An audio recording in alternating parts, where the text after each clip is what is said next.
Hi everybody! So today we're going to be learning about sound. And for this topic, I'm going to be describing how sound travels and some of the characteristics of sound. By the way, I won't be listing all of them since they're pretty difficult to me, but I know a few which are kind of the main characteristics. So let's get into it. So sound is formed by something called vibrations. And vibrations is basically when something goes really fast back and forth like this. For example, like a guitar string. My dad is playing guitar right now. And also your voice. You can feel the vibrations in your voice by doing this and humming. So yeah, you can feel it there. So now you know what sound is made of. Good job. Now we'll learn how sound travels, which is this is my fun part. This is the fun part. So sound travels by something called sound waves.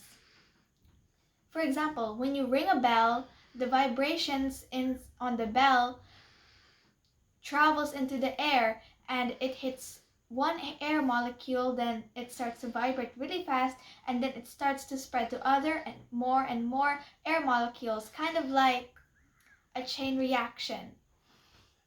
So it keeps on going until it loses energy. Then those sound waves start to reach the ear and it hits something called the eardrum. And the reason why it's called that is basically it looks like the top of a drum, but then it goes into the eardrum, then it sends signals to the brain that, oh, you're hearing something. So yeah, that's how we hear. But there's many more things to sound that I haven't explained yet. So let's dive into it. So let's learn about pitch.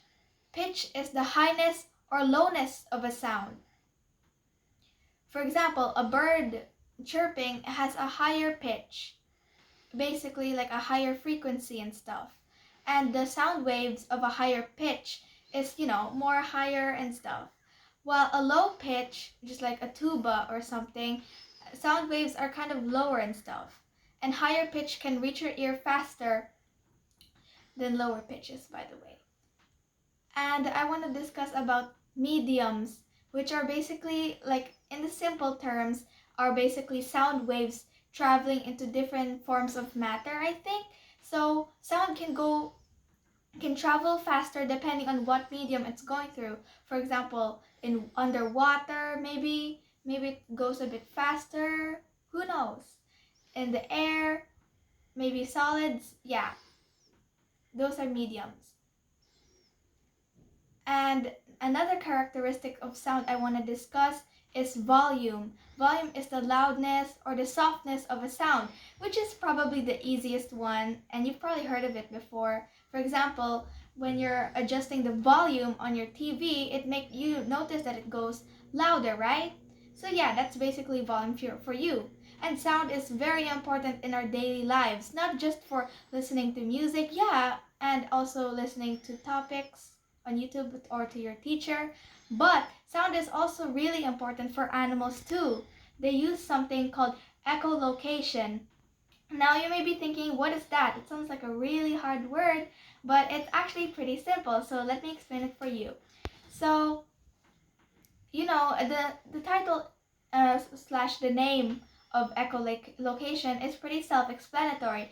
Echo, which is a natural phenomenon which happens when you say something and it bounces off something and it reaches back to your ear. That's why when you say something in somewhere that's echoish, you can hear your voice coming back. And that's something for animals as well, especially for bats and dolphins. So let me explain it. Dolphins can't, live in the water, right? And your vision can get really blurry as deeper as you go since there's limited sunlight. So they use something called echolocation, which is very useful for some animals that live in different environments and stuff. So they have something in their head which is called a melon, and it sends vibrations throughout their surroundings. And those vibrations will bounce off something in the water and it will go back to them, so they know how to navigate and not hit anything. And for bats as well, they have something, let out a call, and that call will bounce off something so they can tell what surfaces they're gonna touch, like water, the ground, and trees, and many more, which is a very, very unique thing, and it's pretty cool in my opinion. So yeah, that's very much sound for you. Ears. Oh, and the ear, Parts. there's a few parts. I don't really know much about it since I just learned about sound, but there are 3 small bones in the ear, which are called the stapes, um, Incus. incus, and malleus. Yeah, those are the 3 bones that make our ear function well. Even though they're like probably the top 3 most smallest bones in our bodies, they still help the ear hear and stuff. So yeah, and there's also the eardrum, which that vibrates fast, and it's the thing that like gets in the sound waves and stuff. So yeah, Outer ear, inner ear. the outer ear and inner ear are also parts of your ear. Outer. It's over here. Over here's the outer, and here's the inner, like somewhere inside. Of course, the names are pretty self-explanatory. Yeah. And sound is very important in our daily lives because without it, and some people, by the way, don't have the chance to get one of the senses, which is sound, which is hearing. Some people are born deaf and they cannot hear and stuff. So we should be really grateful for our hearing and stuff. So yeah.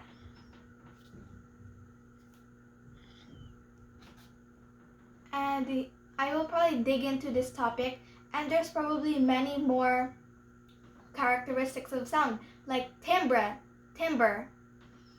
This name is kind of confusing, but it's basically like, for example, you play the same key on like a piano and a guitar, but they still sound different. Even though they just play the same thing. So it's kind of like the sound of the instrument is a bit different. So that's kind of like what timbre is. So yeah, that's sound for you. Applications.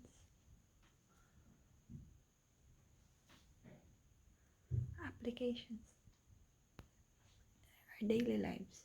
Oh, sound in our daily lives is like when it's also really useful in some situations, like you're probably in a dangerous situation and your sound can be something good for you as well, since you can kind of notice where you are and what's happening. Also, when you're listening to the teacher on a topic, it's really useful. Some people don't really know how important sound is in our lives because really there's so many things going on, and you probably wouldn't function as well without your hearing. So yeah, that sound. So that's it for today, everyone. I hope you enjoyed my topic about sound. And yeah, that's all for now. Goodbye.